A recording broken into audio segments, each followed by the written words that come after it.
Welcome back to Differential Calculus. In this video, I want to introduce you to the method of substitution for evaluating integrals.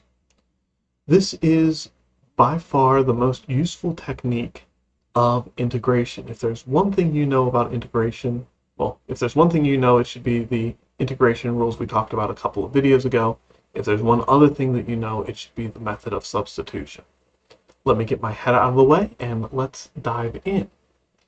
The method of substitution is the integration form of the chain rule.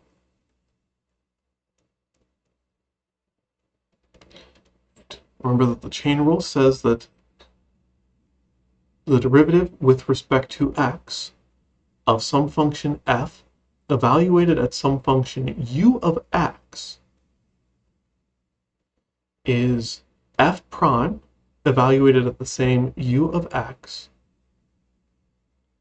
times u prime of x.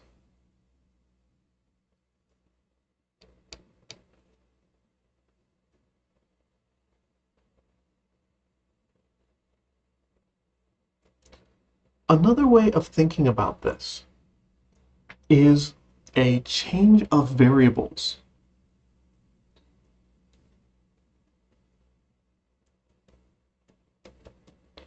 Right. If we think of f as a function of u, then f prime of u is df du, and there's no x mentioned whatsoever. This is the simplification that we're going to be looking for. We are going to take, in integral form, the integral of f prime of u of x times u prime of x dx. And we're going to turn that into the integral of f prime of u du. So we're going to take our u of x and just write it as u and pretend that that's the variable we care about. And then the rest of this, u prime of x dx, is going to be du. That sounds intimidating at first. I think the first example will show it's not that bad, and the second example will show that it can be, unfortunately. Right. So for my first example here, let's consider the integral of 2x times the square root of 9 minus x squared dx.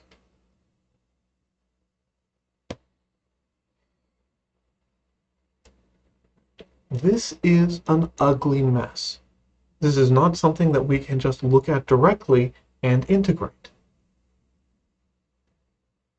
And so, that makes it a candidate for substitution. Once I have determined that this is a candidate for substitution, I need to find a candidate for my u. And to do that, I look for the most complicated thing in the expression. Right? I've got some polynomial out here. It's being multiplied by some stuff. I've got a square root going on. That's kind of complicated. And then I've got another polynomial here, which is inside of a square root. A polynomial inside of a square root is a lot. And so that's the reason that my first instinct is to try letting u equal 9 minus x squared. It's not a guarantee that it will work, but it seems like something reasonable to try. Then I am going to differentiate, right? Du is u prime of x dx. Du is u prime of x dx. So du is the derivative of 9 minus x squared, is minus 2x. And then, for the integration to work, I need dx.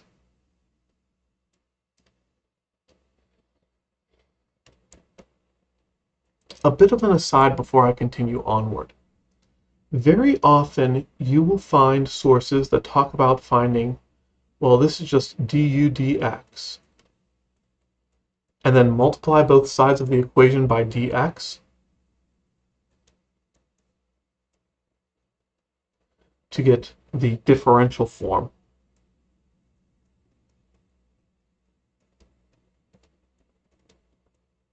That we just used. As a mathematician, it is my duty to tell you that this is not permitted. You cannot just multiply both sides of an equation by dx and expect good things to happen. There are places where it doesn't work, and so you have to always think about the fact that it doesn't work everywhere, so you can't do it. But unless you are going onward to study analysis, the mathematics behind calculus, it's never going to come up. Those weird corner cases where this is a problem are things that mathematicians fascinate themselves with, and I have never seen show up in practice. So if you are studying physics or engineering or chemistry or biology or economics or finance, you can just look at this and say, yeah, I multiplied both sides of the equation by dx and I got this, and it absolutely works. But just don't tell anyone that a math teacher told you to do that. All right. So however we've gotten there, we now have that du is minus 2x dx. And here's where things get weird. Because again, the convention here is to work backwards. We don't want to rearrange these equations because technically speaking, we can't rearrange these equations, although you'll find sometimes it's worth just doing that anyway. But I can rearrange my integral. Specifically, I'm going to put the square root of 9 minus x squared earlier. I'm going to put my 2x dx together, and I'm going to intentionally leave some space. Because now I've got things that are very promising. I've got my 9 minus x squared right there, ready to accept the substitution and call u. I've got my 2x dx right here, but it's missing a minus. Okay. We need there to be a minus there. I can't just arbitrarily add a minus, but I really want to just add a minus right there. But if I also put a minus out here, then everything will work. Because I could take that minus inside, and negative times negative is positive. So I've made the integrand messier, but I haven't actually changed it. And the fact that I haven't actually changed it is the key. Now that I have that, I can continue this process. So I've got a minus in front. That's ugly. I've got an integral. That's the same thing I've had before. I've got a square root. It's used to say 9 minus x squared, but 9 minus x squared is just u. It used to say minus 2x dx, but that's just du.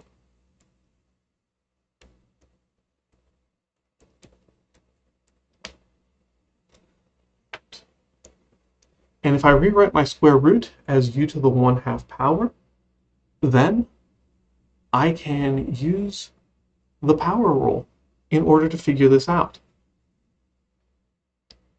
M is 1/2. M plus 1 is 3/2. So the negative out front stays out front.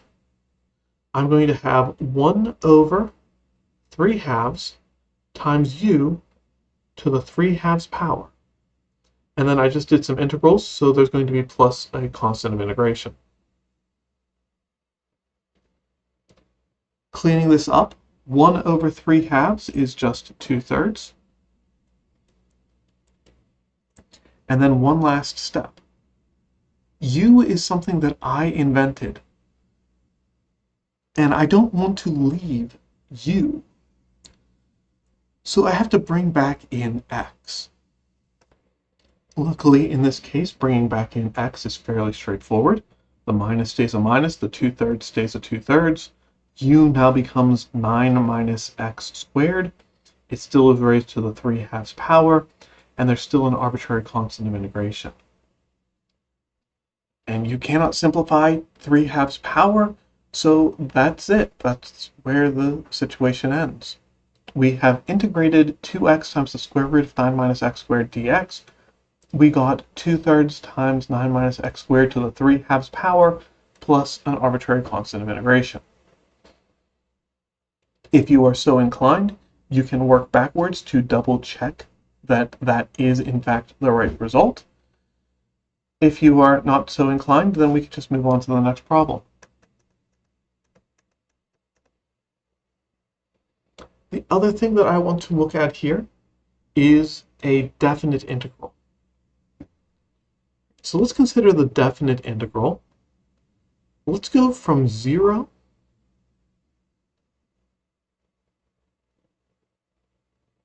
to pi over 8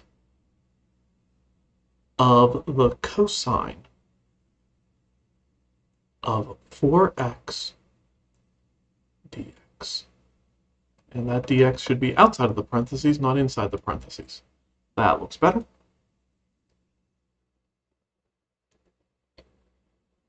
As problems go, this one's actually not that bad. We've got a cosine. There's a mess going on inside the cosine. This is the type of substitution that once you get comfortable dealing with these, you can start doing them in your head without even writing out the steps. But for a first example, let's write out all the steps. We're going to let u equal 4x, because the complication of this problem is that there's stuff going on inside of cosine. And then du, differentiating 4x gives you 4, and then dx. But here's where things get a little bit different for a definite integral. There are a couple of approaches. My favorite is to think about the limits of integration as values of x. One of the annoyances of the method of substitution is that you end up with this thing that has u in it, and then you have to go back to x at the end. It would be convenient if we did everything in one go. And in fact, we can. U of 0 is 4 times 0, which is 0. U of pi over 8 is 4 times pi over 8, which is pi over 2. Just substituting in those values into u, which even though we don't write it, is always a function of x. Now, when we do our u-substitution, instead of x equals 0, we have u equals 0. Instead of x equals pi over 8, we have u equals pi over 2. Instead of cosine of 4x, we have cosine of u. And instead of dx, well, we needed it to be 4 dx, which we can do by multiplying by 4 and at the same time dividing by 4. So we'll have a 1/4 in front, and we'll have our du. Integral of cosine is sine. Limits of integration, u equals 0, u equals pi over 2. And we don't even have to substitute back. We have u now, and that's good enough. We'll have the 1/4 in front. We have to make sure not to lose that. We'll have sine of pi over 2 minus sine of 0. Sine of pi over 2 is 1. Sine of 0 is 0.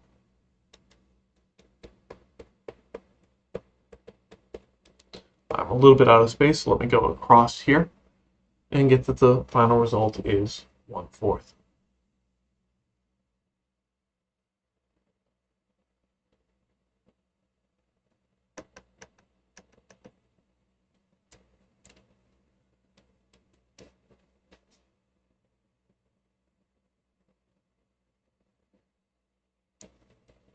The integral from 0 to 14 of the sine of 2 pi x over 7 dx. Right. Use the method of substitution. See what you can do with that one, and I'll see you in the next video.